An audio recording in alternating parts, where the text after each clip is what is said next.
ચાલો આજે બનાવીએ ફ્લાવર મંચુરિયન, જે ખૂબ જ ખાવામાં ટેસ્ટી લાગે છે. એના માટે મેં એટલા ઇન્ગ્રેડિયન્ટ્સ લીધેલા છે. તો સૌપ્રથમ આપણે ફ્લાવરને કટ કરી લઈશું.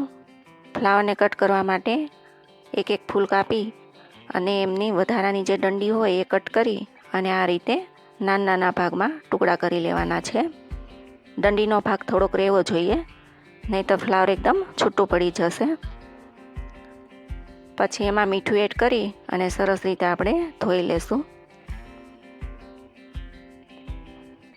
એક વખત ધોયા ગયા પછી બીજી વખત પણ ધોવાનું છે, એટલે ફ્લાવર એકદમ અંદરથી સાફ થઈ જાય. આ રીતે ધોઈ ગયા પછી થોડીક વાર નિતારવા માટે મૂકી દઈએ. પછી આપણે બેટર રેડી કરવાનું છે, જેના માટે 1 કપ મેંદો અને 1 વાટકી કોર્નફ્લોર લીધેલો છે. એમાં સ્વાદ મુજબ મીઠું એડ કરવાનું છે.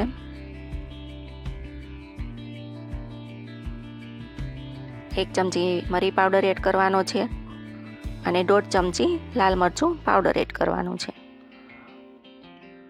બધું મિક્સ કરી આ રીતે થોડું થોડું પાણી એડ કરતું જવાનું છે અને બેટર રેડી કરવાનું છે.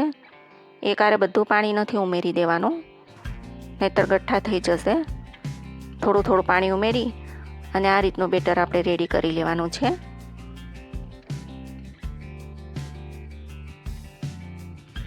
હવે ગેસ ચાલુ કરી અને તેલ ગરમ કરવા મૂકી દઈશું. તેલ ગરમ થઈ જાય એટલે ફ્લાવર તળી લેવાના છે. ફ્લાવરને એક એક જ ઉમેરવાના છે. બેટરમાં મેંદો હોવાથી બધું ચોટી જશે, પણ આપણે આ બીજી વખત પણ ફ્રાય કરવાના છે, એટલે બધા ફ્લાવર છૂટા થઈ જશે. આ રીતે થઈ જાય એટલે આપણે કાઢી લેવાના અને 5 મિનિટ પછી ફરીવાર આપણે ફ્રાય કરવાના છે. ઠરી જાય એટલે અલગ અલગ કરીએ અને આ રીતે બીજી વાર આપણે ફ્રાય કરવાના.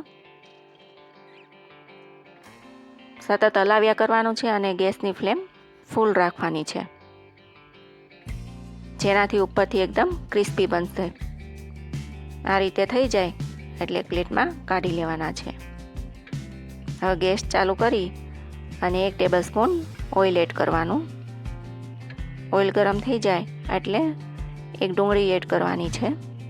ડુંગળી થોડીક બ્રાઉન થાય એટલે લસણ અને આદુની પેસ્ટ એડ કરવાની છે.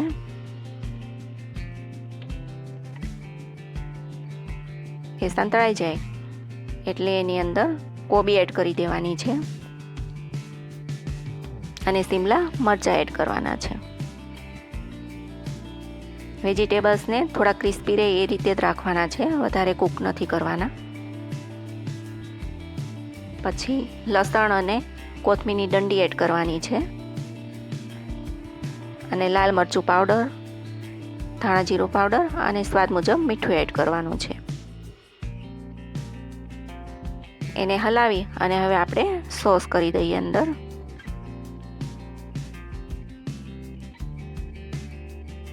બે ચમચી સોયા સોસ લેવાનો છે અને 2 ચમચી કેચઅપ એડ કરવાનો છે. જો તમે તીખું ખાતા હોય તો આમાં લીલા તીખા મરચાં પણ એડ કરી શકાય. અને 1 ચમચી વિનેગર એડ કરવાનું છે.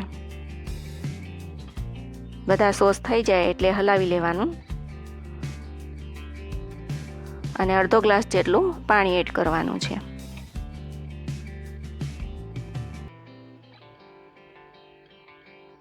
ગ્રેવી ઘટ્ટ થઈ જાય એટલે જે તળેલા ફ્લાવર્સ છે એ એડ કરી દેવાના છે. આ રીતે સરસ મિક્સ કરી દેવાનું.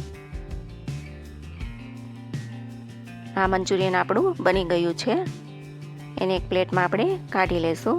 આ થઈ ગયો મંચુરિયન રેડી. જો આ રેસીપી તમને ગમી હોય તો લાઈક કરો, શેર કરો અને સબસ્ક્રાઈબ કરો.